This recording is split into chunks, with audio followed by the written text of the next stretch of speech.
ಗಿಲ್ಲಿ ಅವರೇ, ನೀವು ಇವಾಗ ಊಟ ಮಾಡೋಕ್ಕೂ ಕೂಡ ನಿಮಗೆ ಬಿಡವಿಲ್ಲ. ನಿನ್ನೆ ರಾತ್ರಿ ಊಟ ಮಾಡಿದ್ರು, ಇವಾಗ ಊಟ ಮಾಡಿದ್ರಿ.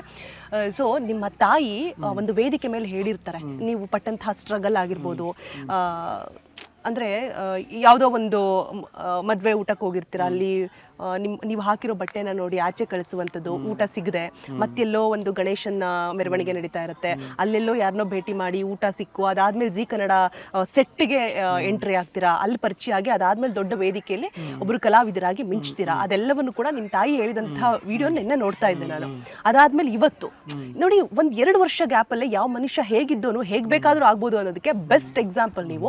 ಆ ಸ್ಟ್ರಗಲಿಂಗ್ ದಿನಗಳನ್ನ ನೆನ್ಪು ಮಾಡ್ಕೊಳ್ಳೋದಾದ್ರೆ ಅದೇ ಮೇಡಮ್, ಈಗ ಎಲ್ಲದಕ್ಕೂ ಒಂದು ಅದೇ ಈ ಸ್ಟ್ರಗಲಿಂಗು, ನಾವು ಏನು ಎಫರ್ಟ್ ಹಾಕಿರ್ತೀವಿ, ಏನು ಮಾಡಿರ್ತೀವಿ, ಏನು ಕಷ್ಟಪಟ್ಟಿರ್ತೀವಿ, ಏನರ ಮೇಲೆ ಕಷ್ಟಪಡ್ತೀವಿ, ಏನಕ್ಕೆ ಕಷ್ಟಪಡ್ತೀವಿ, ಅದೇ ಅಲ್ವೇ ಮೇಡಮ್ ನಮ್ಮನ್ನು ಮುಂದಕ್ಕೆ ತಗೊಳ್ಬೋದು.